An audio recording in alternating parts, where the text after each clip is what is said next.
got a call coming in at Abundant Life Christian Church. The shooting at Abundant Life Christian School adds to the bleakest of statistics. It marks at least the 83rd school shooting of this year in the United States. It surpasses 2023 for the most shootings in a single year since CNN began tracking these numbers in 2008. It is a bit surprising to see an increase in school shootings at the same time we're seeing a decrease in the overall murder rate. Of the school shootings this year, 56 have been reported on K-12 campuses, 27 on university and college campuses. The incidents have left at least 38 people dead and more than 100 others wounded, according to CNN's analysis of events reported by the Gun Violence Archive, Education Week, and Everytown for Gun Safety. The deadliest school shooting of the year in the U.S., September 4th, at Appalachia High School near Winder, Georgia, when a 14-year-old suspect allegedly shot 11 people, killing 4 of them. Like today's shooting, the alleged perpetrator at Appalachia was a student at the same school, according to law enforcement. Since the COVID pandemic, when there was a major decline in gun violence at schools, every year since 2021 has set new records. Today, the Madison police chief praised the response of officers at the Abundant Life School. The protocols are simple. Stop the killing, stop the dying, find out who's doing this. And the officers did that, and they did that adamantly. The police chief says the Abundant Life Christian School did not have a school resource officer, but having one is not a guarantee of safety. The school resource officer at Marjorie Stoneman Douglas High School in Parkland, Florida, was charged but acquitted of failing to confront a gunman who massacred 17 people there in 2018. The new emphasis on police response comes from a horrific shooting 2.5 years ago. May 24, 2022, at Robb Elementary School in Uvalde, Texas. For more than 70 minutes, police failed to breach a classroom while a suspect was opening fire. 19 students and 2 teachers were killed. A school police officer was charged with 29 counts of abandoning and endangering a child. And the school district police chief was charged with child endangerment with known criminal negligence. They pleaded not guilty. Uvalde was really an outlier in that regard, and really emphasized why it's important to immediately confront the shooter. I just pulled up here a little bit ago, but my mom, obviously, she lives nearby and she watches my kids, so she did give me a call that she saw a ton of police, and obviously my daughter goes here, and my nieces and nephews, my sister. So she called me on the phone. She told me, please remain calm. So I was already trying to mentally prepare. But yeah, after a bit, I was kind of like, okay. And she's like, there is an active shooter at the school. She had like an inside source kind of tell her. And I just bolted out, drove down here. I called my husband, and he made his way over here. Obviously, I couldn't get in, but I went around the back to my mom's house and talked with her. And like I said, my sister is involved with the school, so I was able to get a little bit of an inside take on what was going on. But she did tell me that they were okay. But I saw groups of kids coming out of the school in groups into the church sanctuary, probably as they were in lockdown, and clearing the building and slowly taking out the kids bit by bit by bit. It just hits home, right? You see it, you know it's happening. There's protocols. It's not new, right? But, you know, I'm sitting at work and somebody says, oh, there was a school shooting. And I'm like, oh, geez, another one? Well, in Madison. Oh, really? Well, now I have kids that go on the west side, my kids, and obviously my nephew here. And I said, well, where at? Well, Abundant Life. What? That's it. I packed my stuff and I drove over here, you know.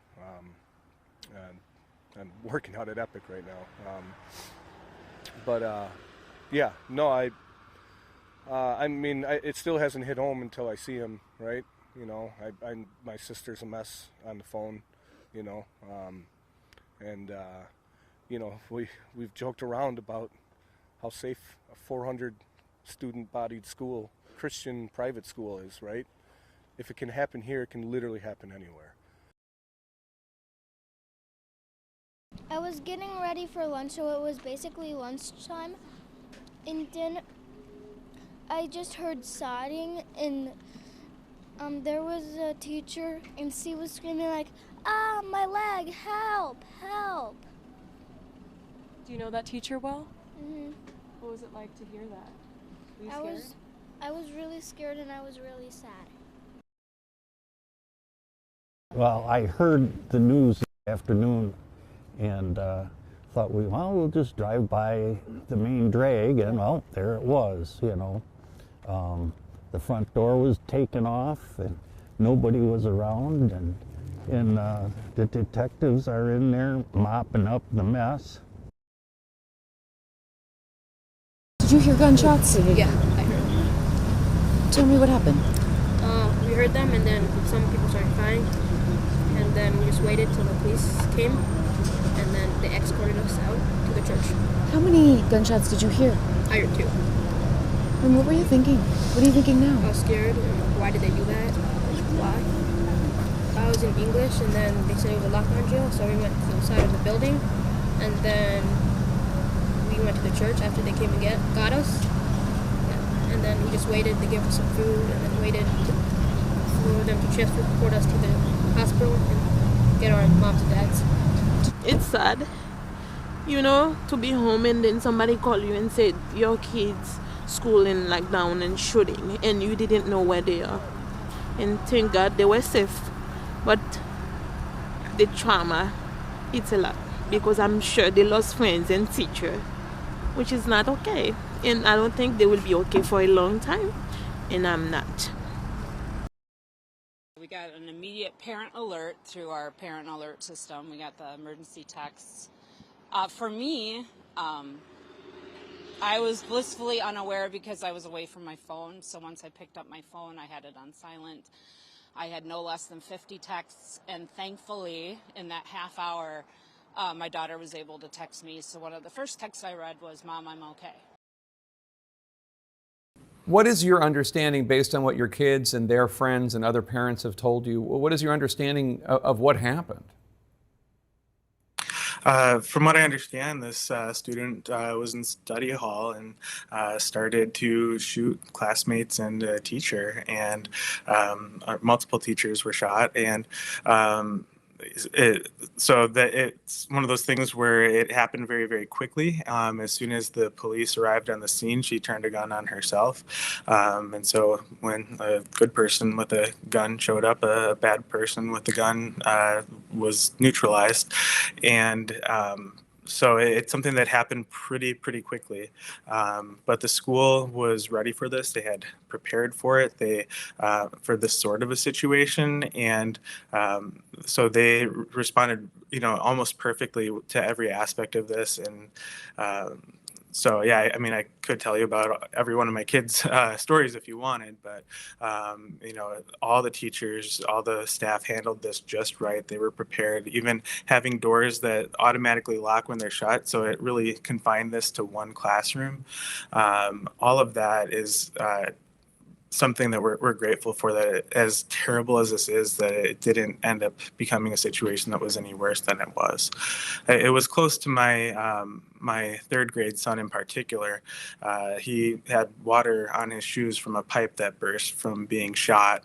So he was within range of all of this, and hearing things in the hallways of people running down the hall screaming, "Active shooter, lock your doors." And the principal notified everybody that this was time to do a lockdown drill, that this was not a test. Unfortunately, all the doors pretty much in the classrooms would have been locked. The students knew what to do, and they hid in the corners of their classrooms. My third grade son mentioned that his teacher stood between the door and where the kids were hiding with scissors, ready to do whatever she had to do to defend the kids in that class.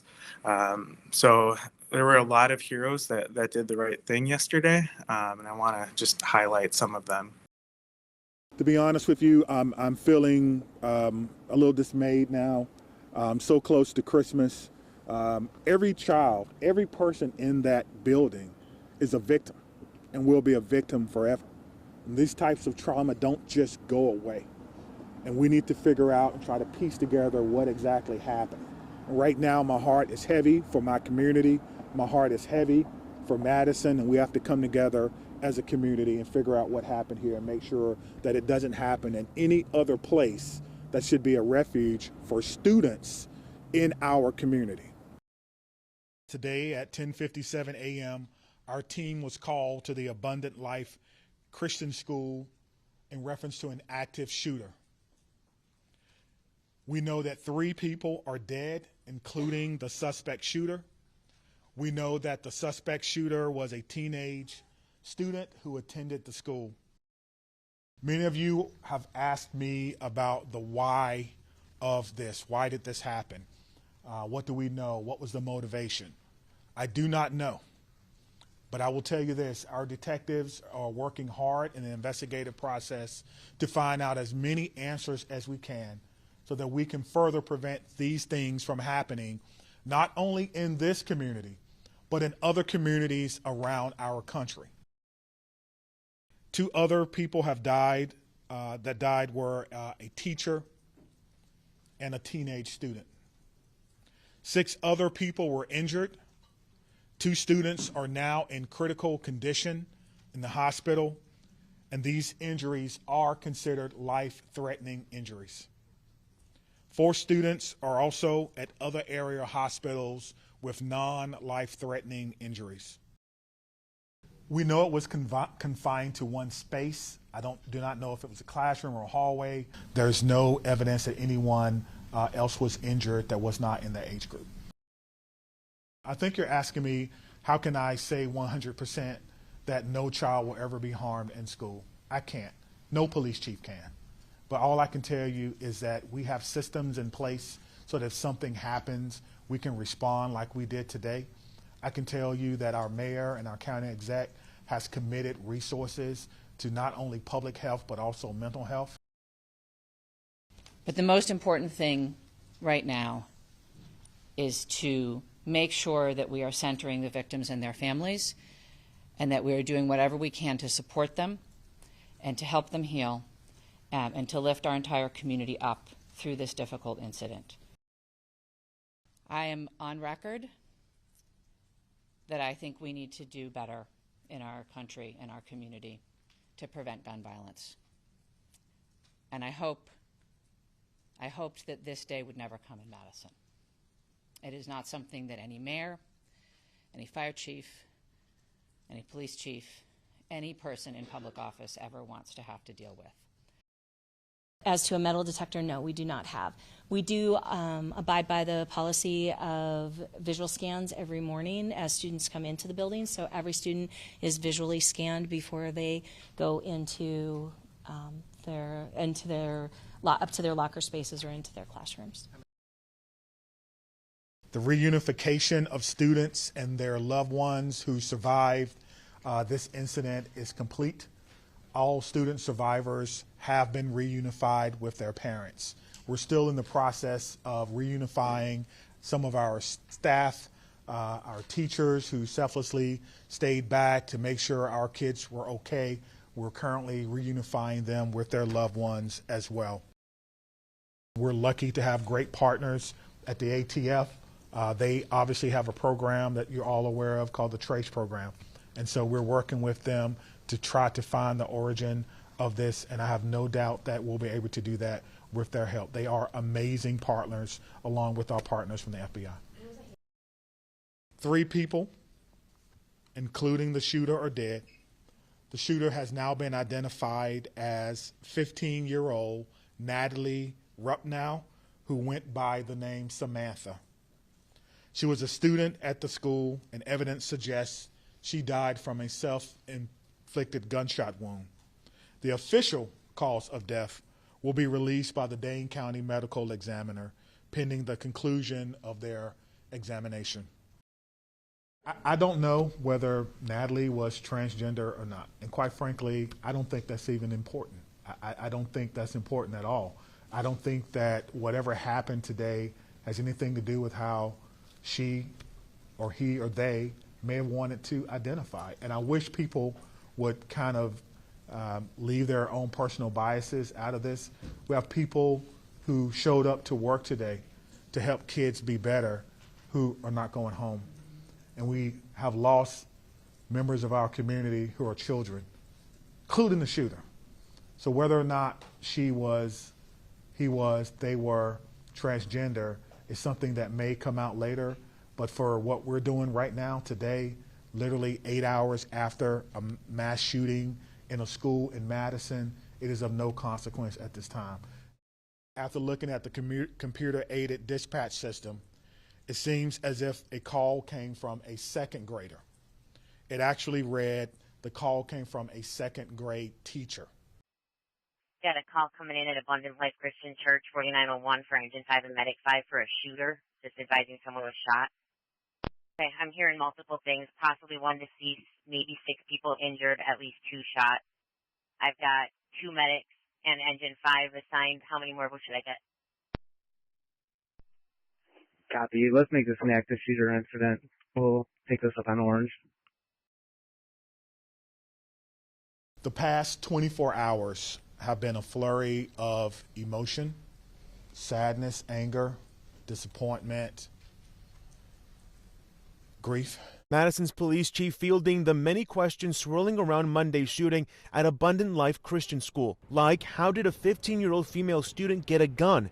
And why did she open fire, killing a teacher and fellow student and injuring 6 others before authorities say she turned the gun on herself? Identifying a motive is our top priority, but at this time it appears that the motive was a combination of factors. Investigators also conducted a search of the shooter's family home on Monday. It's illegal under Wisconsin law for anyone to intentionally sell, loan, or give a dangerous weapon to someone under 18, with some exceptions such as hunting or military service. We also want to look at if the parents may have been negligent. At this time, it does not appear to be the case. One retired FBI agent suggests parental liability could come into play in another way. If she made overt actions and overt statements that she wants to kill and they didn't do it, that should be considered too. What is known is that this school shooting marks the 83rd this year, the most on record for school shootings as tracked by CNN since 2008.